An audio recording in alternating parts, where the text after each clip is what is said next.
Roland Martin here with Be Woke Vote. Really glad to have you here. There are very few cities that when you say the name of that city, it evokes politics. I don't think there's any other city in America that does that other than the city of Chicago. My next guest, of course, she hails from the Windy City, and joining us right now is Lisa Ray. What's happening? What's going on? You all good? I am. All right. Thanks for that. Thanks for that. Thanks for that.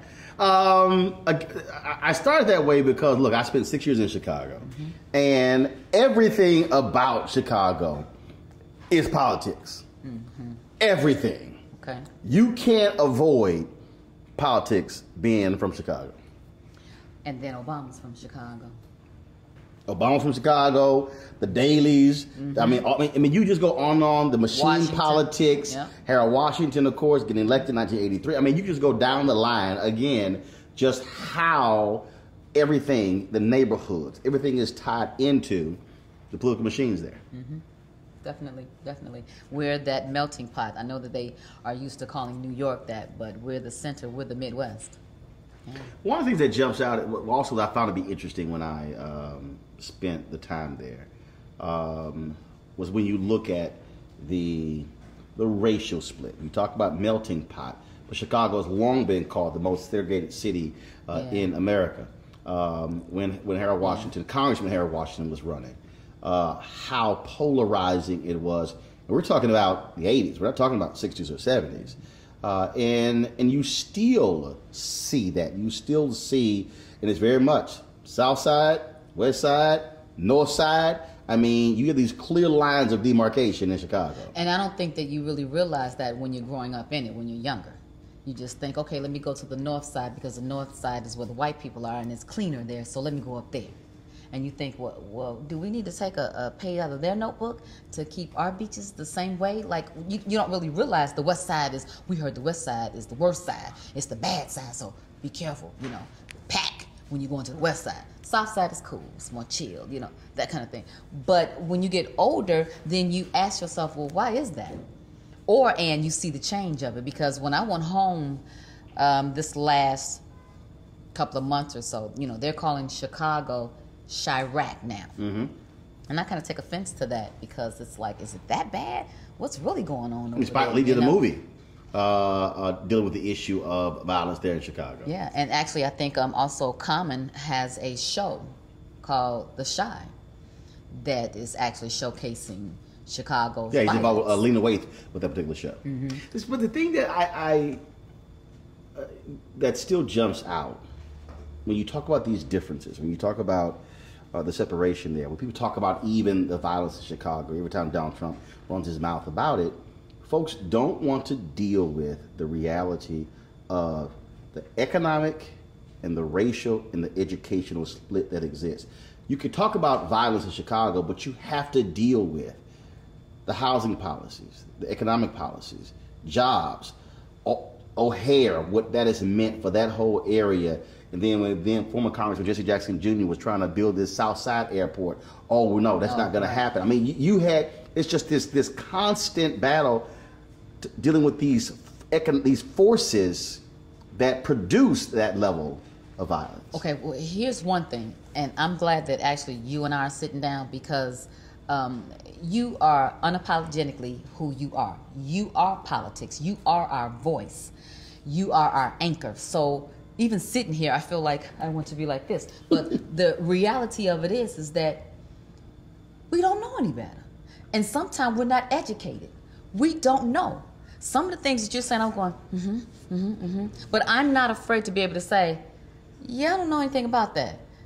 Because just because I live there doesn't mean that I know about it or that someone told me. Me, honestly, I don't even watch the news. I don't like the news. My mother keeps me current on what's going on because I'm too sensitive of a person. But because the climate of our nation now, and with Trump just running his mouth and saying senseless things and crazy things and being, that is just another subject of talking about him, but it's so unbelievable till I feel like I need to be able to watch, but no one knows the climate of what O'Hare meant to Chicago and why that Jesse Jackson Jr. couldn't make an airport on the South Side. Nobody knows that.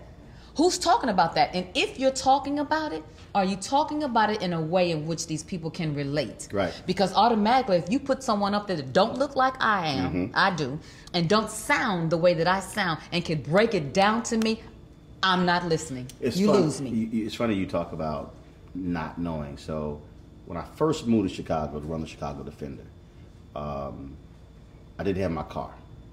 And so I probably rode public transportation more in that first year than I did my whole life. Because my dad was like, no, you ain't riding the bus. But, so I lived downtown. So I took the bus downtown to the Chicago Defender office. So one day I was on a bus, and it was a brother who was a bus driver. And he said, Mr. Martin, he said, you see that brother right there? He said, his ass completely lost. I said, what do you mean? He said, oh, I can't even tell you the number of brothers and sisters who are from Chicago who never come downtown. He said, it is as if this is a foreign land to them. And so, of course, asking a question, I said, well, why? He said, because if you study these neighborhoods, everything was in the neighborhoods. The grocery store, the clothing stores. He said there was no need. And I was working with one of my coworkers, and I told her to come pick me up somewhere downtown. She's like, I don't know where I'm going. I said, Erica, girl, you damn near 40 years old, and you from here. How I know the city streets better than you do? She said, we didn't go downtown. And it was just an amazing statement, and it shows how folks stay in their places, if you will, and are just not aware of these other things that are happening. People ask me about the Chicago projects, Cabrini Green. I know about it. I ain't never been there. I drove past it, but I ain't never stopped. Never wanted to. And I never had anyone there that made me say, you need to stop here to visit me or to see how this is. So it was like, you stay focused. And like you said, everything is in your neighborhood. And that's how it is now. Everything is your neighborhood. You go to the cleaners in your neighborhood. You go to the grocery store in your neighborhood. You go to the dentist in your neighborhood. But if you wanted to step outside of that and go to the higher echelon of it, then you go to their neighborhood. Because we think that they're more educated than we are. And it's better over there and not in our neighborhood. When I talked to the brother who had all jokes aside, and what was interesting in our conversation, I saw the documentary, and he did his book. I had it on my show. And again, reading that book, he talked about when he decided to move the club. Very successful, and tried to get a location on the north side of Chicago, and how the white folks there completely shut it down. They put up every roadblock, and he never opened the club. Club never reopened because they were like, no, y'all ain't bringing those people down here. Even though he said when black people came to my club, they were dressed up. It was like they were going to church. They said, no, you ain't bringing that over here. And people, when we were talking about that, people said, wait, but hold up, that was happening like recently. I'm going, yes. I'm like, don't get confused by the pretty flowers on Michigan Avenue. I said, you still have this racial stratification. You still have folks who say, no, y'all need to stay in y'all place. Now, I would be one to say, how did that happen? Politics, power, aldermen being in control. And so when you have that meeting with the alderman is just sitting there saving face because he has a higher person that's telling him no. So you say no, so it trickles down to no. No, the alderman flat told him point blank, it's not going to be built here.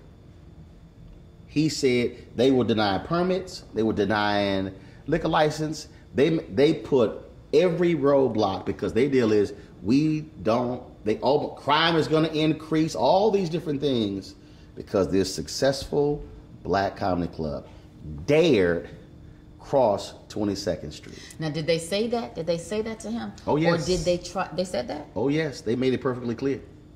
Because my thing would be, well, maybe they want the land for themselves, because we all know that when they get ready to come back into the neighborhood and clean it up, that then they are trying to keep everybody out. And so then they do. He was moving it from the south side to the north side.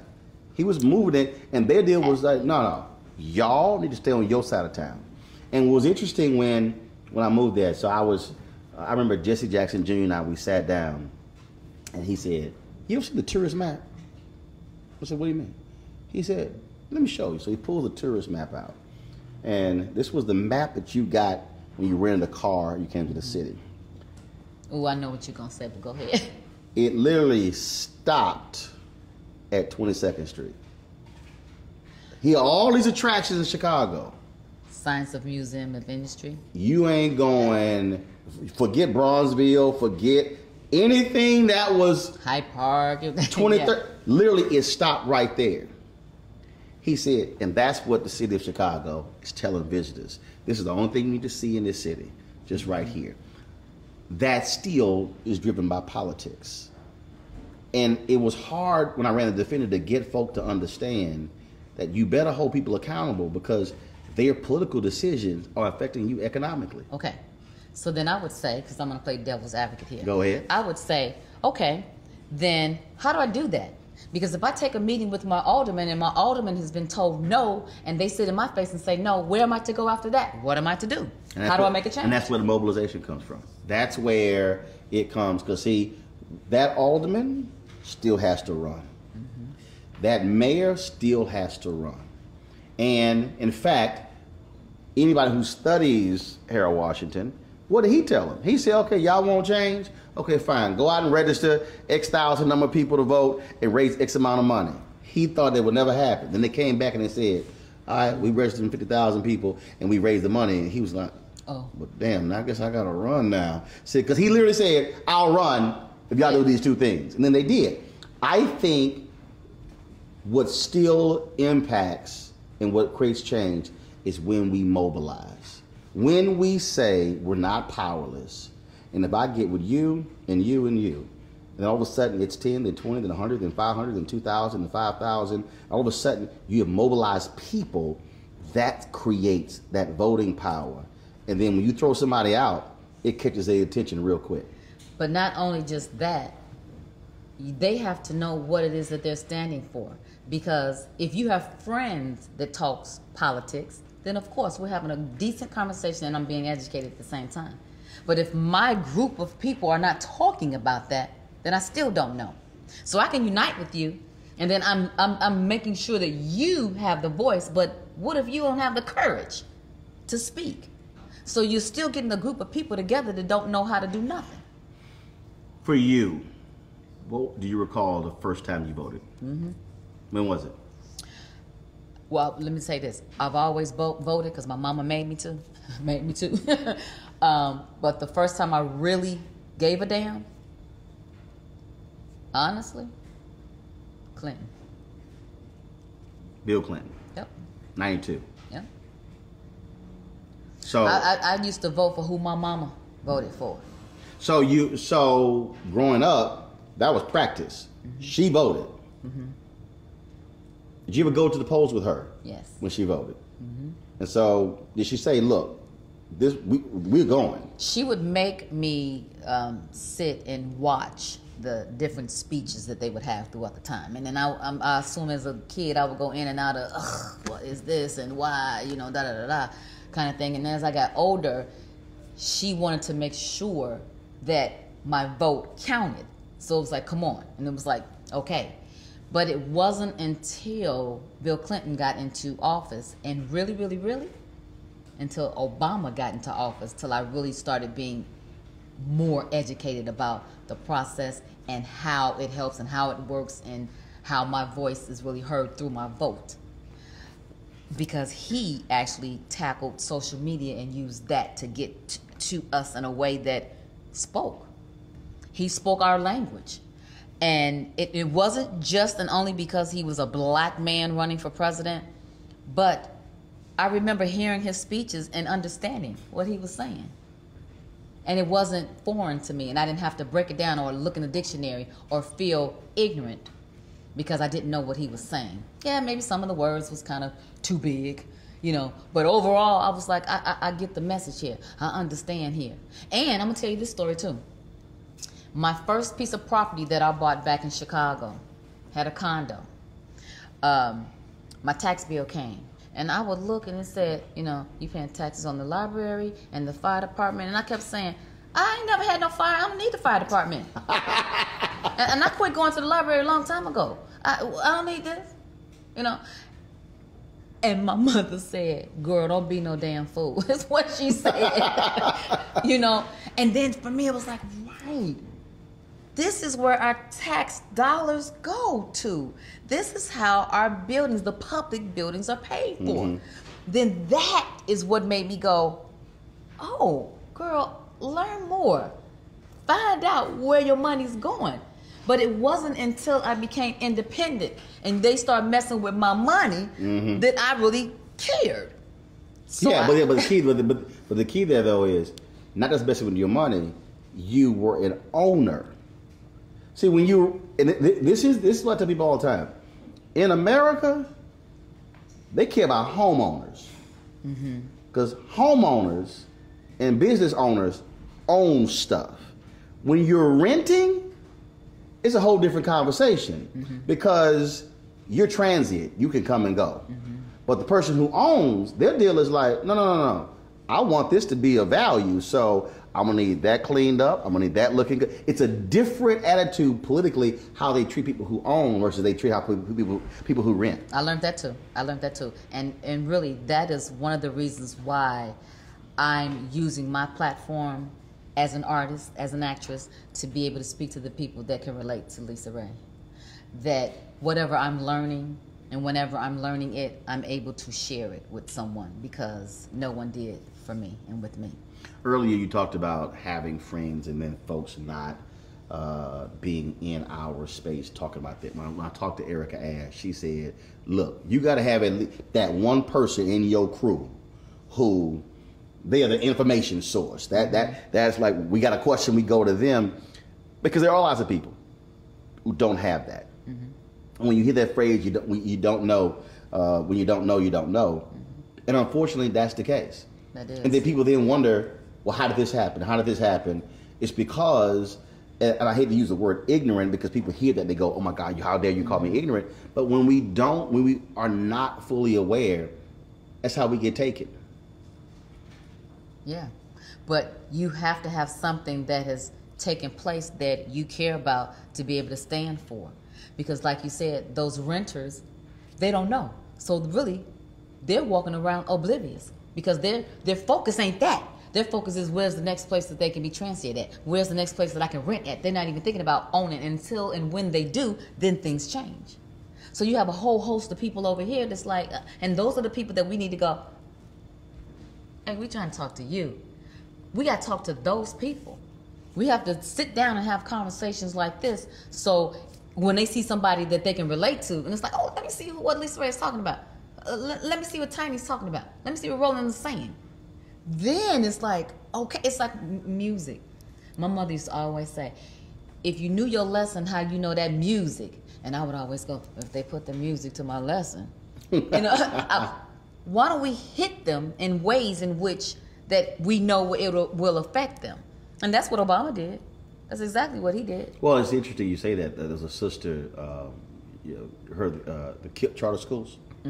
Well, their teaching model was based upon one of the co-founders. He was a teacher, public school teacher, traditional school, and he heard all this noise coming across the hallway. He was like, "What the hell is going on?"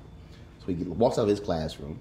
He walks into the next classroom, and he sees this sister, and she's teaching, but she's using music, rap, and rhythm to teach the kids mathematics, to teach them languages and social sciences.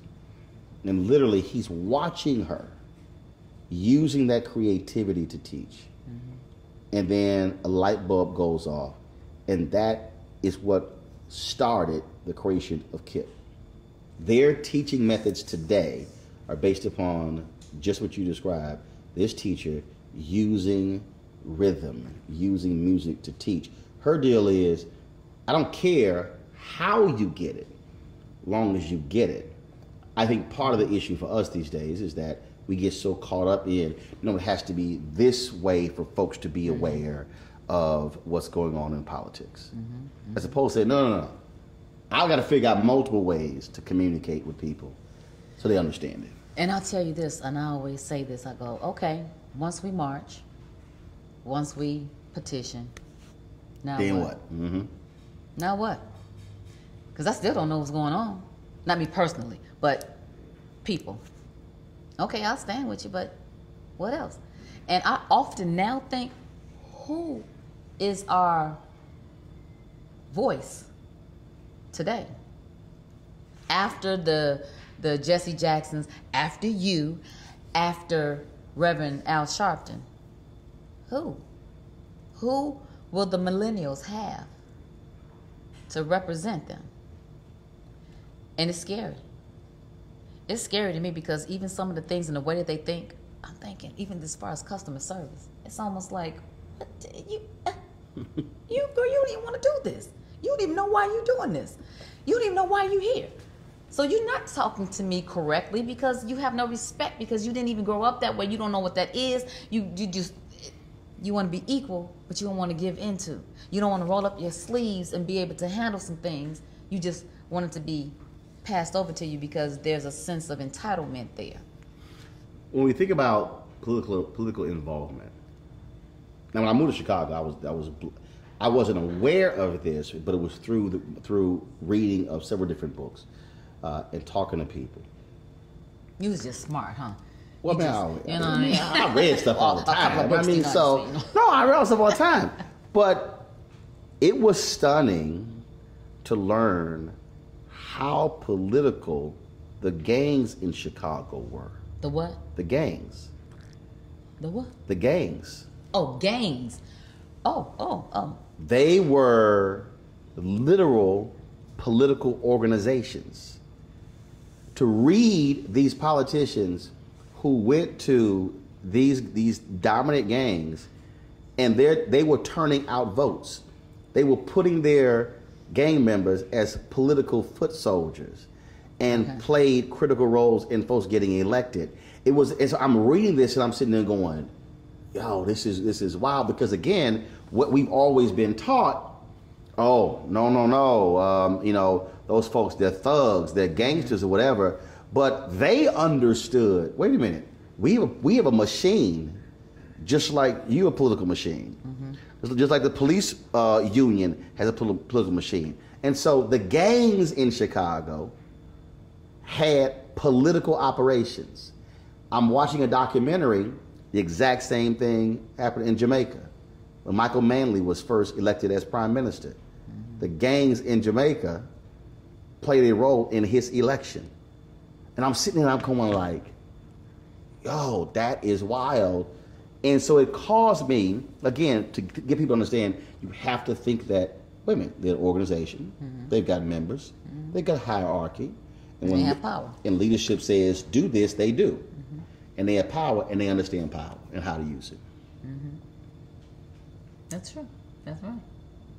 And they want to be involved in the community because whatever that they're doing organized-wise, they want to have somebody on their side as well. Organized crime. Right. When we think about organization, we're seeing now a lot of black women not waiting for somebody to say, hey, we want y'all help. We're seeing Adrienne Shropshire. We're seeing DeWanna Watson. We're seeing Stephanie James. We're seeing Latasha Brown. We're seeing these sisters all across the country. They're raising money. They are organizing, mobilizing. They're using social media. They are reaching and touching a new generation saying, look, ain't nobody going to save us but us.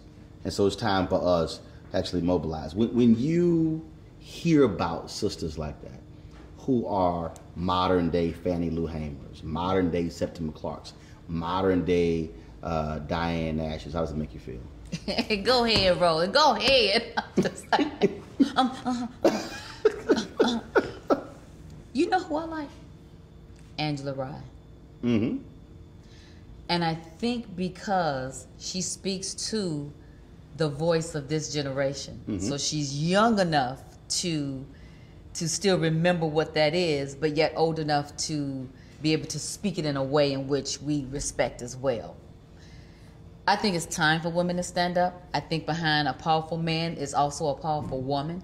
I think and believe in being evenly yoked, and I believe in teamwork makes the dream work. So you can't do it by yourself, and it's been proven. So now we have to stand up. We have to, being a new millennial woman, you got to be able to be independent. So if you're independent and you're standing by yourself, you have to mobilize each other and say, okay, I need you, and us together is more powerful together.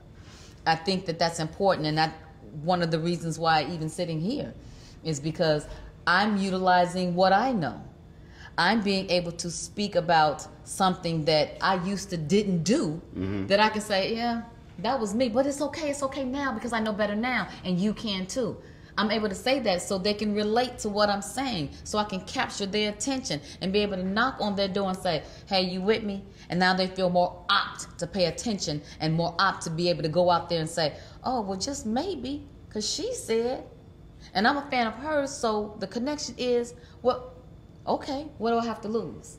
Because sitting at home is what you're losing out on. And a lot of them don't even know how important the vote is. It's like, well, you know what, if I don't, ain't nobody going to miss my vote. Until you have a 50-50 share and it's 49 and 51 and you're like, oh, then you got to feel like an ASS and go, see. Go to case in Virginia where literally a seat was determined by a coin flip. Exactly. It was tied. Yep. They ended up tied. You talked about not being afraid to ask somebody when you don't know. We were over here chatting earlier. You like, okay, look, how long you here? Because we got to talk. Because we've had other conversations before where you're like, hey, I want to talk about this. I've had those conversations. Napoleon Hill in his book, Think and Grow Rich, says, have a mastermind group of people who are smarter than you who you can ask stuff of. How would you encourage somebody who says, Lisa Ray, look, I'm afraid to ask. I don't know. I don't want to feel stupid. How would you encourage them to say, it's okay to expand your horizons and open your mind to receive new information? Well, see, your experience and your mistakes speaks volume to me. And so when you automatically know that I've been there, done that, I'm more apt to listen to somebody that has been there, done that, opposed to somebody else that's just skated on through, or it was just very even easy for you to go through. I want to speak to that person that had a little trouble. You know what I mean? And so now that's encouraging. But aside from that, then let me take that person's hand and let me be the person, the leader. I'll ask you a question for you. You just take notes for me. Therefore, we got it. Let's take it a step further instead of being the crabs in the barrel. Let's find a friend then that can ask. Let's Google. Let's look it up. Let's read. Let's pay attention to the news. Let's, because there's other options. You don't have to be embarrassed by being in the forefront and saying, okay, because you might not even know what to ask. You may know that you're just confused and you don't know anything. And so that's scary within itself, because if you're in a room and they're speaking and you're going, and you know nothing, it's no question that's going to come to your mind at all. But you got to be able to say, what did he just say? And grab a little something and hold on to that one thing and be able to build off of that. We have to be able to encourage our people to do so. Also, just being straight up. So just letting some folks know, look, if you try to make me feel stupid, we're going to have a problem. So everybody know, I ain't fixing nothing, okay? I prayed to God a long time ago for me to make enough money to do three things. One, to call somebody else to fix whatever I need to be fixed. Two, to valet park. Because then you're nothing worse growing up and your daddy, your mama parking way the hell over here. It's like, why in the hell we got to walk way over here? Can we park up close? Okay. And third, be able to Houston, run your air conditioner all damn day because it's too hot.